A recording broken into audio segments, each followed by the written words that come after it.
하나님의 말씀 마태복음 4장 12절 말씀 보시겠습니다.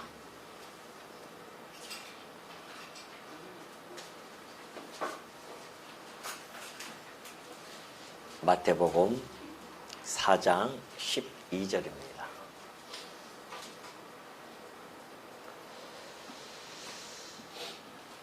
다 찾으신 줄로 알고 봉독해 드립니다.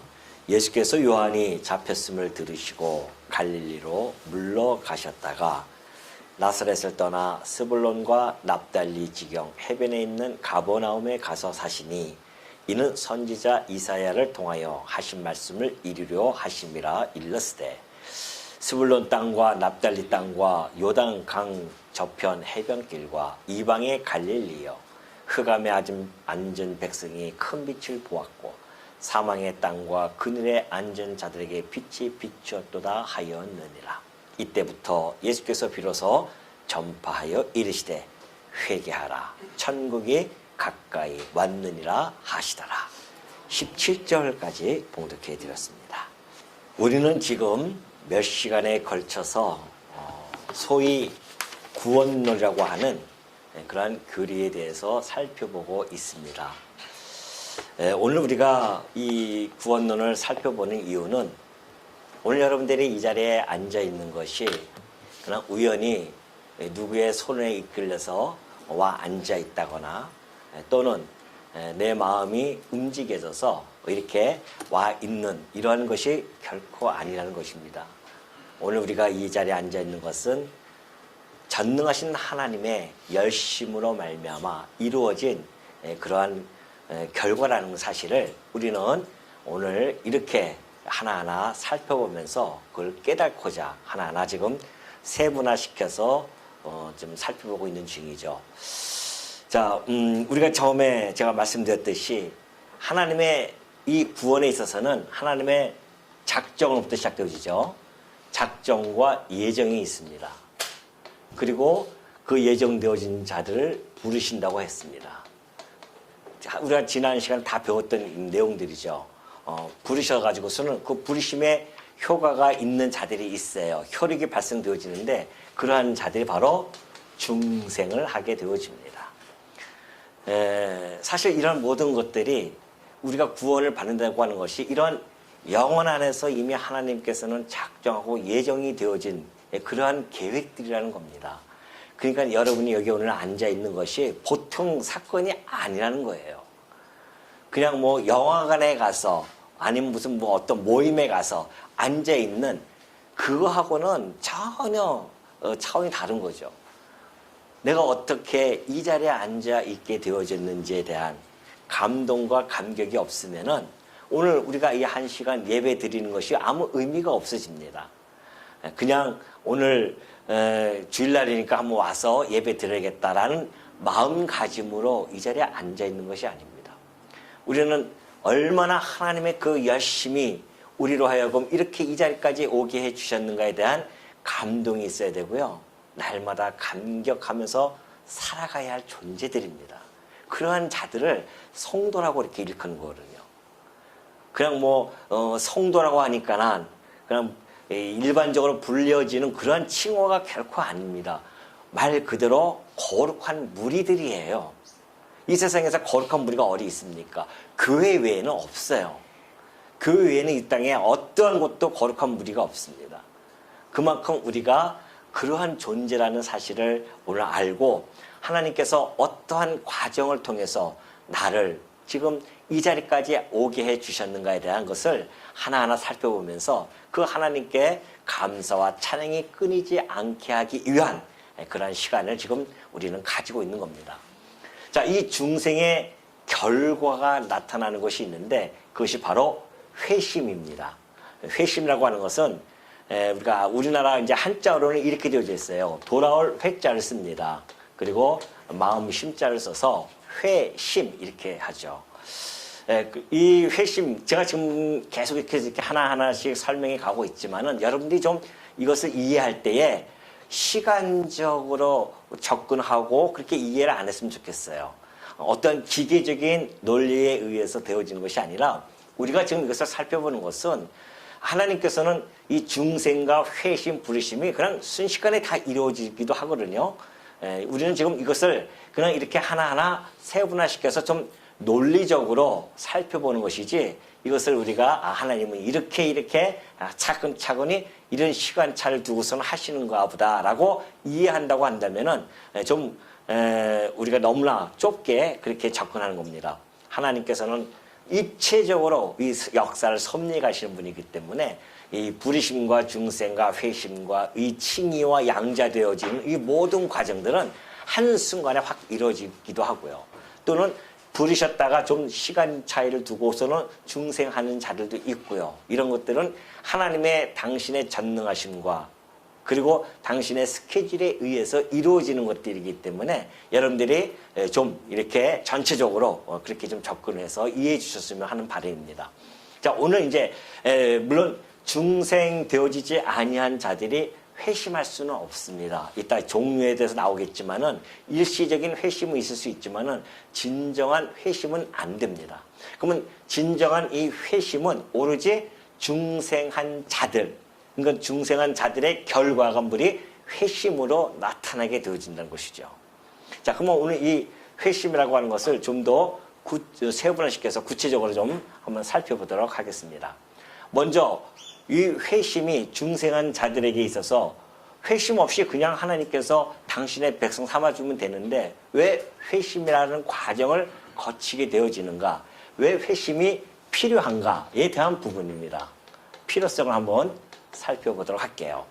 자, 회심하면은 우리 웨스트민스터 신앙 고백에 보면은 서열의 문답 87문이 있어요. 여기에 보면은 생명에 이르는 회개가 무엇인가? 라고 그렇게 묻습니다.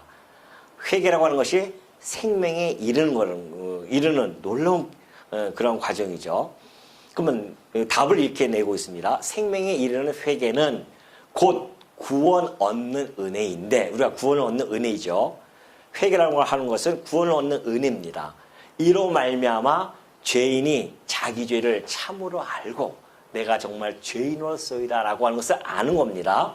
또 그리스도 안에서 하나님의 긍휼하심을 깨달아요. 그리고 자기 죄를 원통히 여기고 미워함으로 죄에서 떠나서 어디로 돌아가냐면은 하나님께로 돌아가서 그렇게 되어 있습니다. 하나님께 돌아가서 든든하게 결심하고 마음과 힘을 다하여 새로이 순종하는 것, 순종입니다. 순종하는 것이다 라고 이렇게 답을 해주고 있습니다. 이것은 이제 우리 믿음의 선배들이 이러한 정의를 내려줌으로 말미암아 생명에 이르는 회개는 바로 이런 것이구나. 다시 말해서 죄인임을 우리가 깨닫고요, 하나님께로 돌아가는 겁니다. 우리의 마음이 돌아가요. 얼로 하나님께로 돌아갑니다. 아담 이후로 태어나는 모든 인간들이 하나님을 떠난 상태에서 이 땅에 나타나죠. 그때 하나님께서 당신의 화목제물을 보내셔서 하나님으로 올 수 있도록 길을 열어놨습니다. 그래서 하나님께로 돌아갈 수 있도록 해주셨는데 그것이 바로 회심이라는 겁니다. 하나님께로 돌아가는 마음을 갖게 되는 것, 이것이 바로 회심에 대한 정의라고 우리 소율이 문답에서는 그렇게 정해주고 있죠. 자, 그렇다고 한다면 먼저 우리가 좀 단어적인 의미를 좀 살펴볼 필요성이 있습니다. 먼저 구약적 의미를 보면은 시편에 보면 그래요. 51편 13절을 보니까 그리하면 내가 범죄자에게 주의 도를 가르치리니 죄인들이 주께 돌아오리이다, 그렇게 하고 있습니다. 자, 주의 도를 가르치면 죄인들이 주께 돌아와요. 돌아온다는 뜻이죠. 이 단어는 슈브라고 하는 그러한 히브리어 단어인데요. 돌아오다 이런 뜻을 가지고 있습니다. 회복하다, 돌아가다 이런 뜻을 가지고 있어요. 예레미야 3장 22절에서 나타나는 이 돌아오라도 똑같은 슈브라는 단어입니다. 배역한 자식들아 돌아오라 그러죠. 내가 너희의 배역함을 고치리라 하시니라. 보소서 우리가 주께 왔사오니 주는 우리 하나님 여호와이심이니라. 이 단어가 이 회심에 대한 의미를 구약적 의미에서 잘 설명해 주고 있습니다. 그러니까 돌아오는데 누가 돌아오라? 죄인들아 돌아오라. 배역한 자식들아, 하나님을 떠나서 배역한 자식들 돌아오라는 겁니다. 그러니까 우리가 주께 왔습니다. 회심했어요. 주께 왔습니다. 그러니까 주는 우리 하나님 여호와이십니다. 라고 주께 돌아가는 것, 이것이 회심의 사건입니다. 신약도 마찬가지입니다. 신약도 보면은 예수님께서 아까 우리 봉독해 드렸던 말씀입니다. 딱 예수님께서 오셔서 하신 말씀이죠. 이때부터 공생이 시작되어지는데요. 예수께서 비로소 전파하여 이르시되 회개하라. 천국이 가까이 왔느니라. 이 회개하라는 단어는 헬라어로 보면은 메타노에오라고 하는 단어입니다.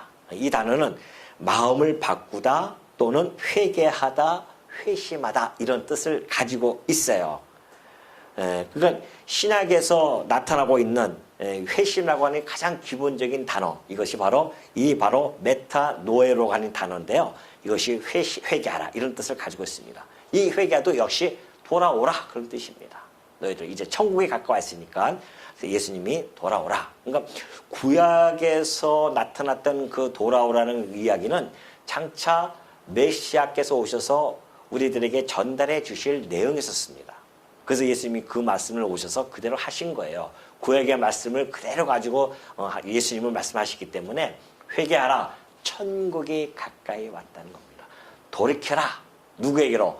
하나님에게로. 이 세상에서 이 죄악으로부터 돌이키라는 겁니다. 그래서 돌이켜서 누구에게로? 하나님에게로 가라. 이것이 바로 이 회심에 나타나는 단어적 의미고요. 이제 그렇다고 한다면 이 필요성은 왜 필요한가? 누가복음 24장 47절에 보니까 이렇게 되어 있어요. 또 그의 이름으로 예수님께서 이제 말씀하시는 건데 예수님이 이제 부활 승천하시기 전에 했던 말씀입니다. 그의 이름으로, 그리스도의 이름이죠. 죄 사함을 받게 하는 회개가 예루살렘에서 시작하여 모든 족속에게 전파될 것이 기록되었으니 그래요. 구약이에요. 구약에 보면은 죄 사함을 받게 하는 회개가 어디서부터 시작되어지냐 하면은 예루살렘부터 시작되어진다고 했습니다. 근데 정말 예루살렘부터 시작되어지는데 예수 그리스도의 이름으로 바로 죄 사함을 받게 하는 회개가 막 물 읽듯이 일어나기 시작합니다. 그래서 모든 족속에게 전파될 것이 기록되어졌다. 베드로가 이제 오순절날 초대교회 이제 예수님이 승천하시고 나서 성령이 강림한 오순절날 이 설교를 쫙 해나갑니다. 그때에 많은 사람들이 뭐라고 합니까? 우리가 어찌할꼬라고 회개하기 시작합니다. 바로 이 말씀이에요. 예루살렘부터 죄사함을 받게 하는 회개가 시작되어졌는데 오순절날 성취가 되어집니다. 그리고 나서 모든 족속에게 전파되어집니다. 오늘날 이 한국 땅까지 왔어요. 그래서 우리가 죄사함을 받게 하는 회개가 이루어진 겁니다. 자, 그렇다고 한다면 첫 번째 왜 필요한가? 잘 나와 있죠? 죄 사함을 받기 위해서 회개가 반드시 필요합니다. 그러니까 중생만 해서 되어지는 것이 아니라 중생되어져요. 중생되어진 자들이 회개를 하는 겁니다. 하나님께로. 내가 죄인으로서이다. 그러니까 어떤 분들이 참 이렇게 돌아오기가 힘든 것은 자기가 죄인임을 깨닫지 못하기 때문에 그렇습니다. 그러니까 이것도 하나님이 주시는 선물입니다. 이 회심도 하나님이 주시지 않으면 안 돼요. 하나님의 열심으로 이루어져가는 사건이지 우리가 하고 싶어서 하는 것이 아닙니다. 왜? 우리들은 내가 죄인임을 잘 깨닫지를 못해요. 우리가 나도 내가 죄인이야 라고 이야기하는 사람들을 보면은 이 땅에서 나타나는 어떠한 도덕적인 관념 속에서의 죄관을 가지고 설명하는 것이지 성경에서 이야기하는 그런 본성적인 죄관은 아니란 말입니다. 성경에서는 하나님을 떠나서 내 안에 선과 악이 가득 차 있는 것이 죄라고 그렇게 정의를 내려주고 있단 말입니다.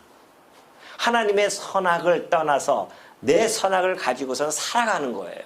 그러니까 하나님의 선과 내 선이 상충되어집니다. 서로가 부딪힐 수밖에 없어요. 하나님이 좋아하시는 것은 우리가 싫어하고 하나님이 싫어하는 것은 좋아한단 말입니다. 하나님이 싫어하시는 것은 일월성신 하나님이 만드신 이 천체를 너희들 숭배하지 말고 이 천체를 만드신 여호와 하나님만을 숭배하라, 경배하라. 그렇게 하는 것이 하나님이 좋은 곳인데 하나님이 원하시는 곳인데 인간들은 안 그렇잖아요.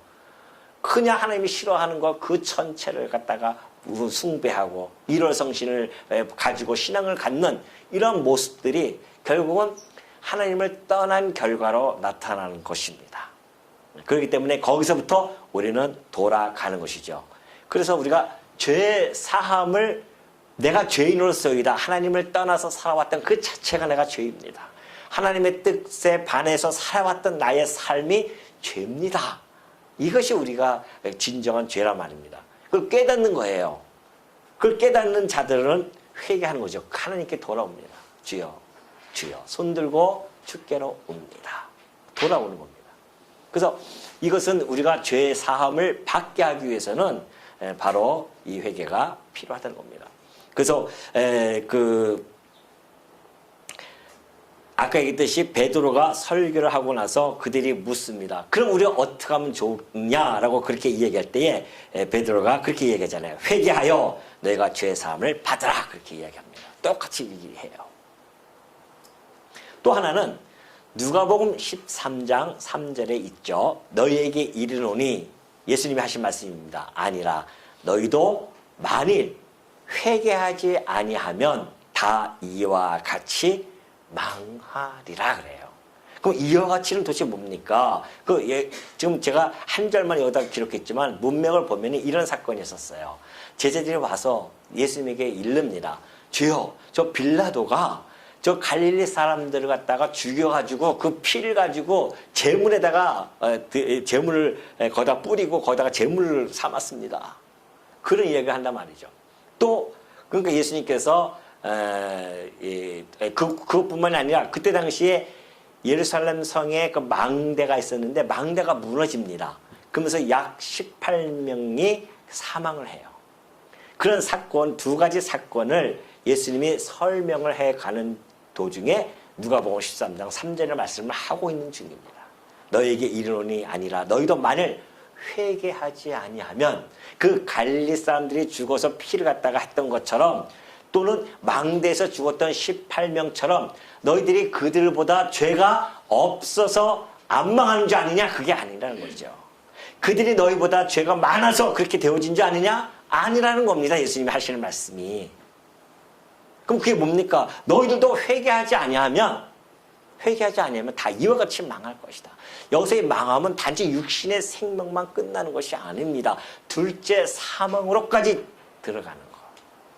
이것이 바로 진정한 망함, 예수님이 하시는 망함의 진정한 의미입니다. 너희들도 회개하지 않으면 그렇게 되어진다는 거죠.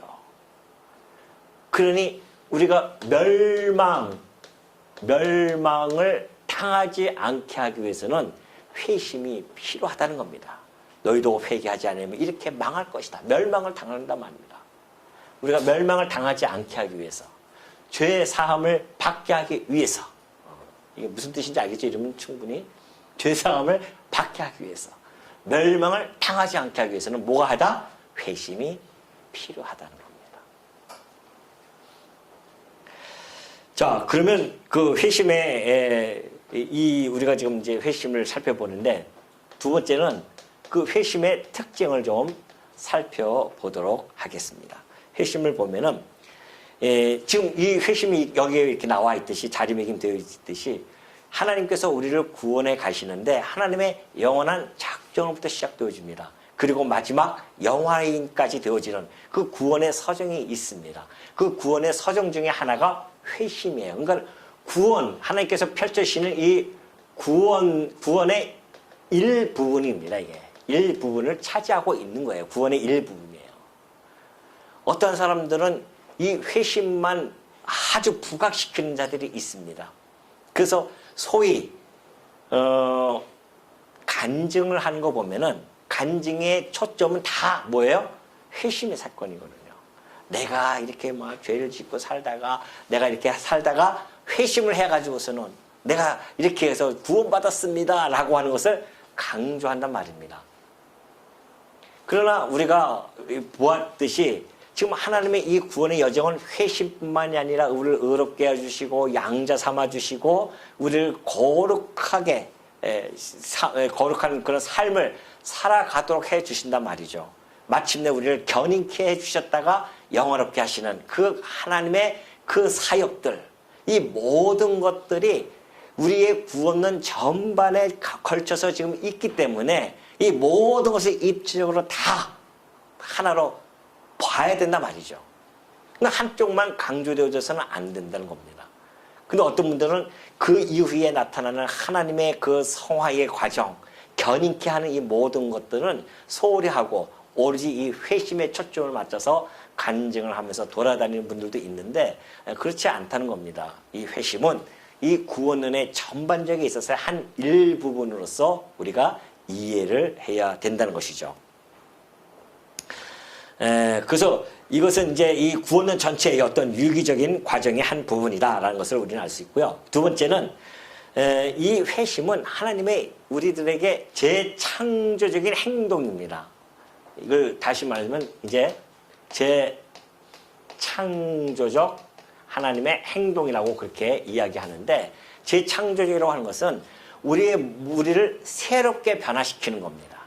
새롭게 변화시키는 하나님의 역사라는 거죠. 그래서 이것은 우리가 이제 이후에 배울 하나님의 법적인 양자로 삼아주는 이런 신분적인 변화가 아니라 우리의 상태가 변화되어지는 겁니다. 이따가 또 더 설명이 되어지겠지만은 우리를 하나님께서 새롭게 바꾸어 나가는 이러한 것이죠. 세 번째는 중생이라고 하는 것은요, 우리의 잠재 의식 속에서 나타나는 결과예요. 잘 몰라요. 그러니까 중생되었는지 내가 잘 모릅니다. 하나님이 부르셔가지고서는 우리를 중생케 해요. 지난번에 살펴보았듯이 성령으로 난 사람들은 바람이 임의로 왔다가 임의로 가잖아요. 바람이 어디서 왔다 어디로 간지 모른단 말입니다. 그것처럼 성령으로 난 사람은 그와 같이 중생하게 되어지는데 그건 몰라요. 어떻게? 우리 잠재 의식 속에 있기 때문에 모릅니다. 그러나 회심은 우리가 알 수 있는 의식이에요. 우리가 깨달아진단 말입니다. 그래서 우리 이것을 각성의식이라고 해요. 잠재의식이 아니라 각성의식. 각성의식 영역에서 알 수 있는 겁니다. 이것이 이제 회심은 우리의 각성의식 영역에 속해 있는 겁니다. 다시 말해서 먼저 깨달아질 수가, 우리가 알 수가 있다는 거예요. 내가 죄인인 줄 깨닫고 때로는 눈물을 흘리면서 하나님께로 내가 하니 주여 이 죄인을 받아 주시옵소서, 이런 고백들을 하잖아요. 그것처럼 이 회심은 우리가 충분히 알 수 있는 그런 의식 속에서 나타나는 현상입니다. 중생은 우리는 몰라요. 그러니까 이 중생한 자가 어떻게 내가 중생했는 줄 알 수 있냐면은 이 회심의 사건이 일어날 때에 알 수가 있는 겁니다. 내가 정말 깨닫고 하나님께 돌아가서 주여 내가 죄인입니다. 그래서 하나님이 보내주신 그 아들을 믿는 신앙으로 나타나죠. 회심 다음이 바로 신앙이거든요. 다음 시간에 배울 것. 그러니까 신앙까지 우리가 갖는 것, 믿음을 갖게 되어지는 것, 이런 모든 것들이 중생되어진 결과로서 나타나는 현상이기 때문에 우리가 알 수가 있는 것이죠. 여기서부터는 우리가 깨달아지는 겁니다. 이제 이런 특징들을 회심은 가지고 있다는 겁니다. 그리고 이제 그 종류를 보면은 회심에 여러 가지 종류가 있습니다. 회심에 대한 종류 한번 또 살펴볼까요? 회심은 먼저 민족적인 회심이 있습니다. 이건 이제 구약 백성들이 많이 나타나는 현상입니다. 민족적이에요. 신학에서는 이런 것은 이제 나타나지 않고, 물론 로마서 보면은 마지막 때에 이 이스라엘 백성들, 유대인들이 민족적인 회개가 있다고 그렇게 표현이 되어져 있지만은, 그거는 이제 그때 가서 다시 한번 좀 설명을 해드리도록 하고요.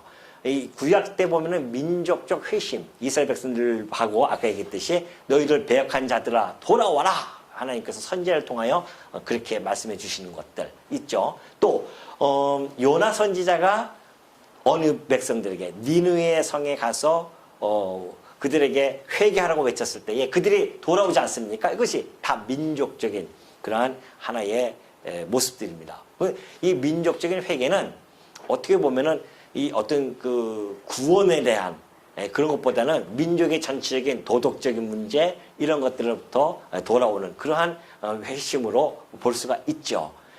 예수 그리스도를 통하여만이 우리가 구원을 얻기 때문에 그런 것들하고 좀 약간 좀 결을 좀 달리할 수는 있지만은 그러나 종류에 보면은 이런 민족적 회심이 일어나는 것은 틀림이 없습니다.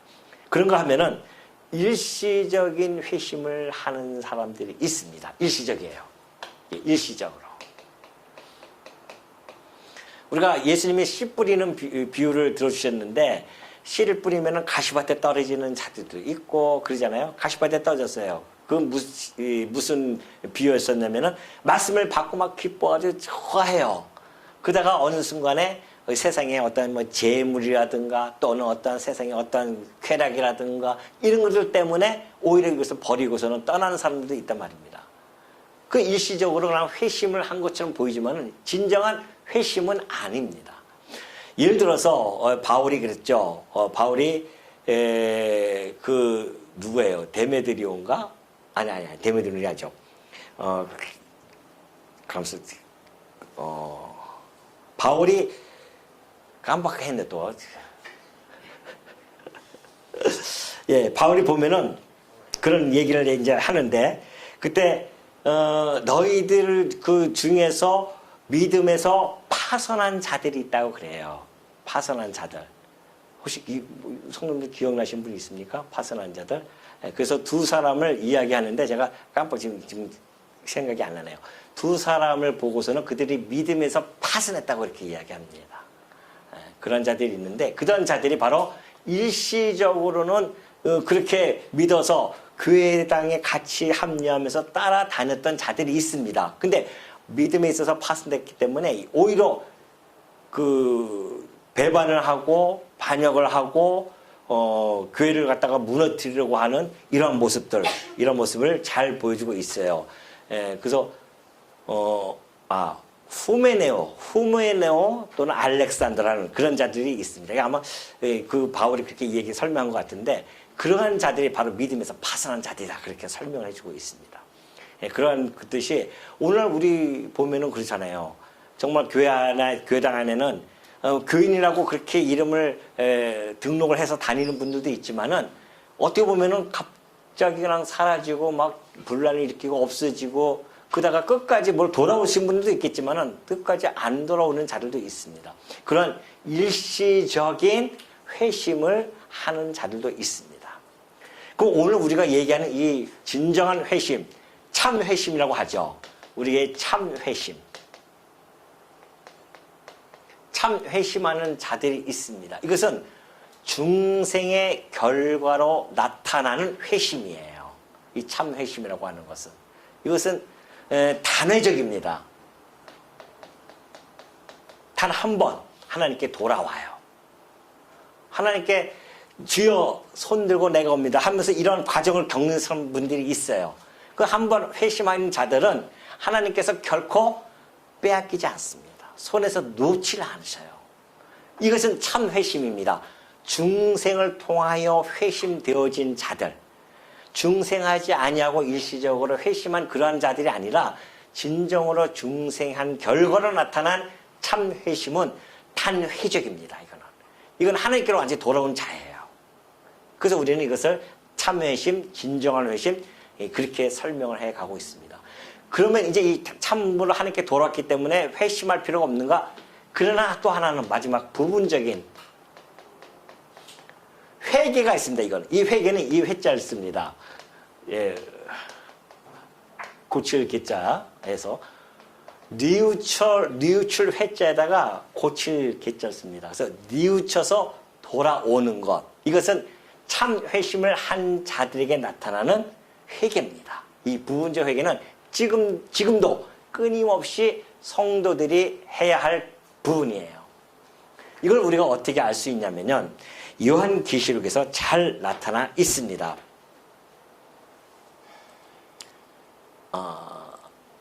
죄송합니다. 자, 요한계시록 2장 4절에 보면은 아시아에 있는 7교회에게 예수님이 사도 요한을 통하여 편지를 보냅니다. 7교회가 있어요. 그 중에 5교회가 책망을 받고 회개를 촉구합니다. 예수님께서. 첫 번째 교회가 바로 이 교회입니다. 에베소 교회예요. 이 2장 4절에 있는 교회는 그러나 너를 책망할 것이 있나니 에베소 교회를 향한 이야기입니다. 너희 처음 사랑을 네가 버렸느니라. 그것에 대한 처음 사랑을 버렸어요. 그러므로 어디서 떨어졌는지를 생각하고 회개하여 처음 행위를 가지라고 합니다. 그게 무슨 얘기예요? 너 다시 하나님께 그 돌아왔던 그 마음가짐, 첫사랑, 처음 사랑 아니겠어요? 우리가 이 회심은 우리의 처음 사랑이거든요. 하나님께 돌아가서 주여, 내가 아버지 앞에 돌아가나이다. 아버지와 사랑을 맺는 그러한 관계이기 때문에 이것은 처음 사랑이에요, 정말. 그런데 우리가 살다 보면은 점점 그 처음 사랑에서 회심에서 점점 아버지 하나님으로부터 점점 떠나 잊어버려요. 우리가 살아갑니다. 아까 우리 집사님이 기도해 주셨던 것처럼 우리가 잊어버리고 세상에 빠져서 또 이러는 하나님의 잃어버린 건 아니고 잊어버려서 살아가는 삶을 살아간단 말입니다. 그때 아까 우리 고백했잖아요. 회개한단 말입니다. 주여, 내가 오늘도 주를 떠나서 잊어버리고 살아왔던 나의 삶, 아버지께 다시 돌아와서 회개하고 내가 뉘우치고, 내가 혹시 잘못한 것이 있으면 고백을 하고 하나님께 뉘우치고 그걸 고쳐나가는 것, 회개하고 또 그대로 또 행동을 하면은 그건 또 좀 그렇죠. 그러니까 우리가 회개라고 하는 것은 회개하고 돌았으면은 이걸 고쳐나가려고 우리가 애쓰는 모습들, 이것이 부분적인 회개에서 나타나는 겁니다. 이것처럼 예수님께서도 너희가 회개하여 처음 행위를 가지라고 그렇게 설명을 해주고 있죠. 뿐만이 아닙니다. 버가모 교회의 모습입니다. 버가모 교회도요, 이와 같이 내게도 니골라당의 교훈을 지키는 자들이 있도다. 그러므로 회개하라고 외칩니다. 예수님께서. 니골라당의 교훈을 지키는 자, 이단 사상을 받아가지고서는 그런 자들이 있는데 너희를 회개하라. 예수님이 그렇게 그들에게 회개를 촉구하죠. 뿐만이 아닙니다. 요한계시록 2장 21절을 보면은 두아디라 교회도 마찬가지입니다. 또 내가 그에게 회개할 기회를 주었을 때 자기의 음행을 회개하고자 하지 아니하는도다. 혹 음행을 했다 할지라도 내가 회개할 기회를 주면은 회개하고 돌아서야 되는데 그러지 않는다는 겁니다. 그러니 볼지어다 내가 그를 침상에 던질 터이요 또 그와 더불어 간음하는 자들도 만일 그의 행위를 회개하지 아니하면 큰 환난 가운데 던진다는 겁니다. 그래서 물론 어떤 육체적인 음행뿐만이 아니라 그때 당시에 영적인 음행을 이야기해주고 있는 거죠. 역시 예수님께서는 그들에게 회개하라고 그렇게 책망하고 있습니다. 또 있어요. 뿐만이 아니라 사대교회도 마찬가지입니다. 그러므로 네가 어떻게 받았으면 어떻게 들었는지 생각하고 지켜 회개하라. 만일 일깨지 아니하면 내가 도둑같이 이르느니 어느 때에 내게 이르는지 네가 알지 못하리라. 무릇 내가 사랑하는 자를 책망하여 징계하노니 그러므로 내가 열심을 내라. 회개하라는 겁니다. 열심을 내지 않았던 그 교회 회개하라고 그렇게 외칩니다. 오늘 이 5교회를 다 제가 설명해 드리는 것은 마지막 라오게디아 교회도 있습니다. 이게 바로 라오게디아 교회죠. 열심을 내라고 하는 교회입니다. 그러니까 지금 우리가 이 모습들을 보면은 5교회에 예수님이 책망을 하시면서 회개하라고 하는 것은 이제 이 부분적인 회개죠. 끊임없이 우리가 회개할 수밖에 없는 존재임을 알 수 있습니다. 회개하지 않으면 안 되는 거죠. 그러나 우리가 어떤 사람들은 그런 이야기합니다. 한번 회심하면 회개가 더 이상 필요 없다고 하는 분들도 있어요. 그럼 회심하면 됐다. 이제는 더 이상 우리에게 정죄함이 없기 때문에, 그리스도 안에 있는 자에게 정죄하지 않기 때문에 우리가 회개할 필요 없다고 이야기하는 자들도 있습니다. 그 잘못된 신앙이죠. 우리가 회심한 자는 여전히 주 안에서 우리가 끊임없이 회개해야 할 그런 존재임을 우리가 깨달아야 됩니다. 물론 정죄하지 않아요. 정죄하지 않지만은 그러나 이걸 통해서 우리들에게 징계가 내려지기 때문에 그렇습니다. 그러니까 하나님의 당신의 백성들이 잘못된 길로 가는데 가만히 놔두면 우리가 사생자가 아닌데 하나님의 피값으로 산 당신의 백성들인데 어찌 가만히 놔둘 수 있겠습니까? 그래서 징계를 한단 말입니다. 그러니까 우리가 징계를 맞고 하나님께 돌아오는 것보다는 하나님의 이 말씀에 순종해서 회개하라는 그 말씀에 순종해서 하나님께 돌아오면 징계 안 받고 얼마나 좋습니까? 꼭 매일 맞아야 말 듣냐 말이죠. 미련한 거 아닙니까, 그거는? 지혜로운 자는 매를 맞기 전에 빨리 돌아오는 거죠. 곁길로 가다가도, 아, 주여, 이 길이 아니었죠, 참. 돌아와야 됩니다. 그래서 회심은 이러한 종류를 가지고 하고 있다. 지금 이것은 이제 계속해서 해야 되는 것이고, 단회적이고 이것은 계속해서 해야 되는 그런 것이다. 자, 그렇다고 한다면 이 회심은 우리들에 있어서 어떠한 요소에 의해서 변화가 주어지는가에 대한 부분입니다. 회심의 요소를 보면은 역시 마찬가지입니다. 이것도 우리의 지, 정, 의라고 하는 인격의 3요소에 의해서 변화가 주어집니다. 먼저 시편 51편 3절 보면 그래요. 무릇 나는 내 죄과를 아오니 그래요.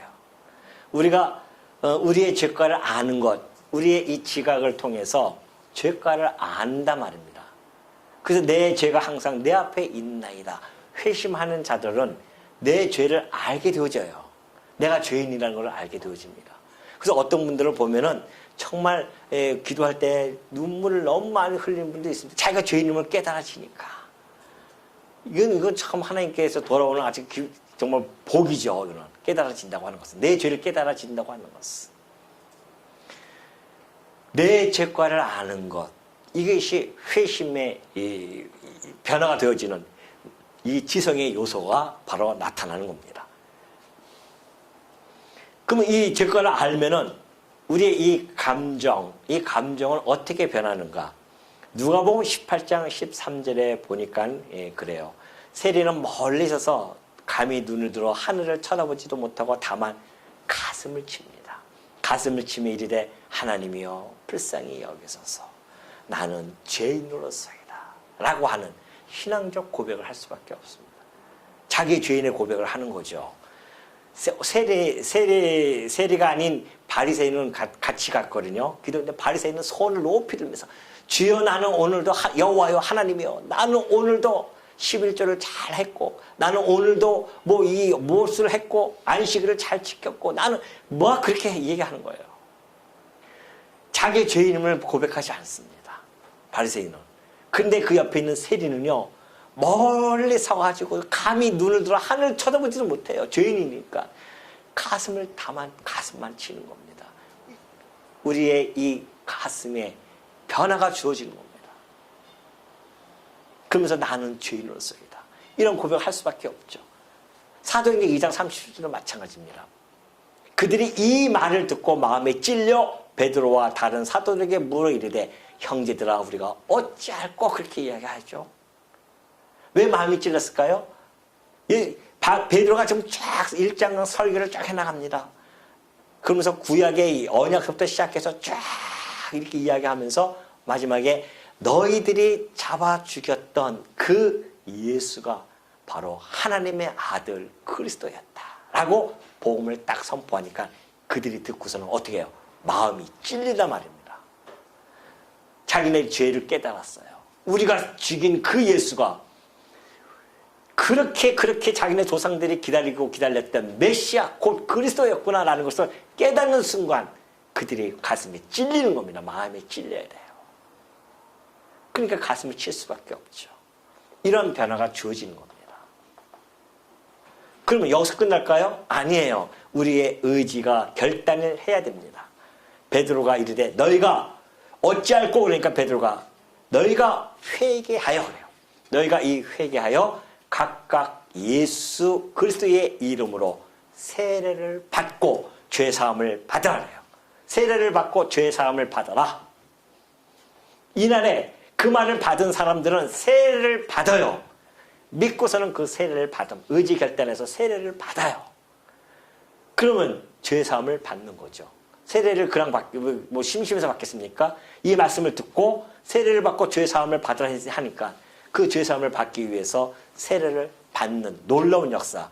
이날에 신도의 수가 3천이나 더하는 놀라운 역사가 벌어집니다. 이것이 바로 회심의 그 오순절날 회심의 사건이 있었습니다. 이때부터 시작되어진 거예요. 예루살렘에부터 시작되어진 이 죄사함을 받게 하는 회개가 예루살렘부터 시작되어져서 모든 민족에게 전파되어지는데 오늘 이 한국 땅에 놀랍게도 떨어져서 여러분과 제가 바로 예수 그리스도의 그 은총 가운데 이 회심의 요소인 죄를 깨닫고 마음에 찔려서 우리 주님께 돌아와서 우리가 세례를 받고 신앙 고백을 하고 지금 이 자리에 앉아 있는 거 아니냐 말이죠. 이 자리가 시시한 자리입니까? 예? 지금 영화관에서 영화 보는 앉아 있는 자리겠냐고요, 이 자리가. 아무나 와 앉아 있을 자리가 아닙니다, 지금. 오고 싶어서 와서 앉아 있을 자리도 아니고요. 열심히 내가 가겠다고 다름질하고 싶어서 오는 자리도 아니라니까요. 오로지 하나님의 그 당신의 예정되어진 자들, 부르심을 받은 자들, 그래서 중생한 자들에게만 회심하게 해서 이 자리를 앉게 해주는데 어찌 우리 입술에서 감사와 감격이 안 나올 수 있겠냐 말이죠. 어떻게 감동을 안 할 수 있겠냐 말이죠. 어떻게 주를 떠나서 살아갈 수 있겠어요, 지금.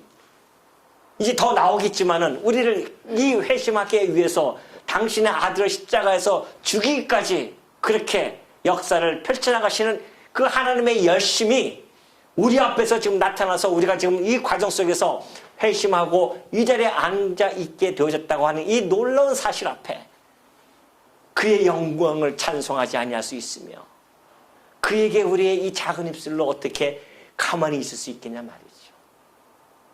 혹 우리에게 10,000개, 1000개의 입술을 주신다고 한다면 그 입 다 가지고도 찬송하기도 모자라는 찬송입니다. 우리가 바로 그러한 자들이에요. 끊임없이 우리를 갖다가 죄사함을 받고 멸망시키지 않게 하기 위해서 우리를 변화시키는 그 하나님의 사랑 앞에 우리는 우리의 모든 죄가 눈 녹듯이 다 없어지고 눈이 흰눈처럼 사라지는 이 놀라운 역사. 그 하나님의 그 사랑이 우리 안에 가득 차 있다고 한다면 우리의 이 남은 생애 동안에 우리가 무엇을 하며 살아야 되는지는 여러분이 스스로 생각하면 잘 아실 것입니다. 내가 그냥 한번 취미 삼아 신앙생활을 하는 것인지 생명을 걸고 내가 이 신앙생활을 해야 되는지 여러분이 스스로 판단하시는 하루가 되어지는 주의 종들이 되어지시기를 당부드립니다.